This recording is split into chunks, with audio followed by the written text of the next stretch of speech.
একটা কথা শুনে মনটা জুড়াইয়া গেল ভাই। এমন একটা বয়ান, এমন এক চিন্তা, যেটা হয়তো আমাদের সমাজের চোখ খুলে দিতে পারে। আমরা যখন ছেলে সন্তান পাই তখন বলি বংশের প্রদীপ, কিন্তু কখনো কি ভেবেছি মেয়েও যে হতে পারে দুই বংশের প্রদীপ? এই কথাটাই শুনলাম হাদিসের আলোকে সাদিক কায়েম ভাইয়ের মুখে।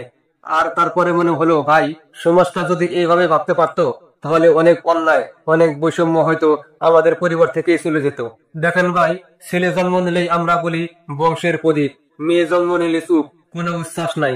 কিন্তু সাদেক কাইম ভাই হাদিস থেকে বললেন ছেলেরা হয় এক বংশের প্রদীপ আর মেয়েরা হয় দুই বংশের প্রদীপ। কারণ ছেলে শুধু নিজের বংশকে জ্বালায়, কিন্তু মেয়ে যদি সে জ্ঞানী হয়, সুশিক্ষিত হয়, তাহলে সে নিজের বংশকেও আলোকিত করে আর বিয়ের পর স্বামীর বংশকেও আলো দেয়। অর্থাৎ মেয়ে হলো দুই বংশের প্রদীপ। কি সুন্দর যুক্তি, কি গভীর শিক্ষা! মনটা সত্যি জুড়াইয়া গেল ভাই। এই কথাটা শুনেই আমি ভাবলাম, এমন চিন্তা যদি সমাজে ছড়িয়ে পড়ে তাহলে আমাদের শিক্ষিত তরুণরাই একদিন দেশটা বদলাবে। দেখেন না, ছাত্র শিবিরের ছেলেরা 4টা বিশ্ববিদ্যালয় জয় পেয়েছে। কেউ তাদের দাপটের ভোট দেয় নাই, ভোট দিয়েছে তাদের কাজ দেখে, আচরণ দেখে, শৃঙ্খলা দেখে।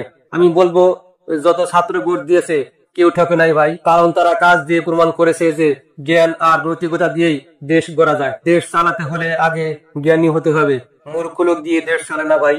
যুগ বদলে গেছে, রাজনীতিও এখন বদলে গেছে, আগের রাজনীতি নাই ভাই। এনসিপি এখন এমন এক জায়গায় দাঁড়িয়েছে যেখানে বিএনপি জামাত সবাই তাদের নিয়ে আলোচনা করে। 17 তারিখে এনসিপি যে জুলাই সনদে সাইন করেনি, এই না যাওয়াটাই এখন বড় আলোচনা। কারণ বিএনপি হোক জামাত হোক, সবাই এনসিপির পদক্ষেপের দিকে তাকিয়ে আছে। এনসিপি কাউকে ছাড় দেয় না, আজ বিএনপির দিকে আঙ্গুল তোলে, কাল জামাতের দিকে। আর এই কারণে জামাতে ইসলাম একটু রেগে আছে, বিশেষ করে অধ্যাপক মিয়া গোলাম পরোয়ার। ওনার বক্তব্য আগুনের মতো। তিনি রিয়াক্ট করেছেন মারাত্মক ভাবে, বলেছেন তোমরা এখনো রাজনীতির শিশু, রাজনীতি বোঝো না। রাগেরও কারণ আছে। গত 15 মাসে জামাত ইসলাম একটা ভালো ইমেজ তৈরি করেছিল, কিন্তু এনসিপির নেতা নাহিদ ইসলাম একটা স্ট্যাটাস দিয়ে বললেন জামাত জুলাই সনদপত্র ইস্যুতে প্রতারণা করেছে। এই একটা কথায় পুরো টকশো, পুরো মিডিয়া গরম হয়ে গেল। এখন ভাবেন, যদি 17 তারিখে এনসিপি সাইন করতো তাহলে আজকেও মাঠে থাকতো না। বিরোধী দল বলতে এখন কেবল এনসিপি আছে, তারা যা বলে সেটার প্রভাব পড়ে বিএনপি জামাত এমনকি সেনাবাহিনীতেও। তাই বলতেছি, অধ্যাপক গোলাম পরোয়ার স্যার, রাগ দেখান ঠিক আছে, কিন্তু ওরা আপনার সন্তানের মতো। ওরা যে কথা বলছে সেটা কিন্তু আপনার নিজের কথারই প্রতিধ্বনি। কারণ আমরাও তো বলি আইনি বৈধতা না পাওয়া পর্যন্ত সাইন করবে না। অনেকে বলে এনসিপি বিএনপির সাথে আঘাত করেছে। আমি বলবো এই ধারণা ভুল। যেদিন এনসিপি বিএনপির সাথে মিলে যাবে ওই দিন থেকেই তাদের অবস্থা হবে জাতীয় পার্টির চেয়েও খারাপ।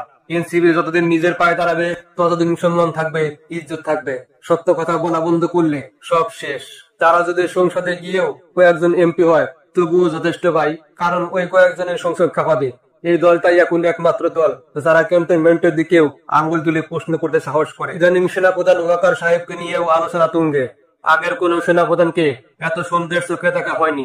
তবে আমি মনে করি উনি ঠান্ডা মাথার মানুষ।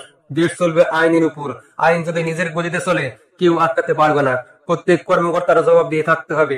ওসি ডিসি সবাইকে জিজ্ঞেস করা লাগবে তোমার এলাকায় এই অন্যায় হলো কেন। যেমন ধরেন কয়েকদিন আগে নোয়াখালীতে যে ঘটনা ঘটলো, কোরআন তেলাওয়াত প্রতিযোগিতা করতে গিয়েছিল কিছু তরুণ, তাদের উপর হামলা হলো।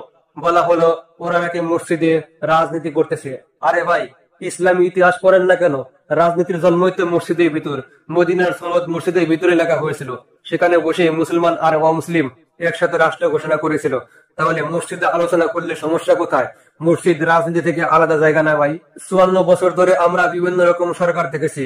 আওয়ামী লীগ 21 বছর, বিএনপি প্রায় 15-16 বছর, এরশাদ সাহেব 9 বছর। আর্মি সরকার ছিল, তত্ত্বাবধায়ক ছিল, সবাইকে দেখেছি। শুধু জামাত ইসলামকে ক্ষমতা দেখা হয় নাই। তাই বলতেছি, অধ্যাপক গোলাম পরোয়ার স্যার, আপনার কথা শুনে মনে হয় আপনি এখনোই ক্ষমতায় আছেন। কিন্তু মনে রাখবেন, এনসিপি কে অবহেলা করবেন না। ডক্টর ইউনূস আর এনসিপি কে রিজার্ভ ফোর্স হিসেবেই রাখছেন। সময়ে প্রয়োজনে তাদের দিয়েই মাঠ গরম হবে। আমি স্পষ্টই বলি, একদিন যমুনা গেরাও হবে জুলাই সনদপত্রের আইনি বৈধতা থাকছে। এটা হবেই ভাই, সময়ের ব্যাপার মাত্র। রাজনীতি মানে শত্রুতা না।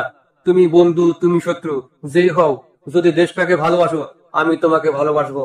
আমরা সবাই দোয়া করে এই দেশটা যেন ন্যায়ের পথে চলে, ভালোবাসার পথে চলে। আর আল্লাহ আমাদের সবাইকে হিদায়াত দিক। ভালো থাকুন। আসসালামু আলাইকুম।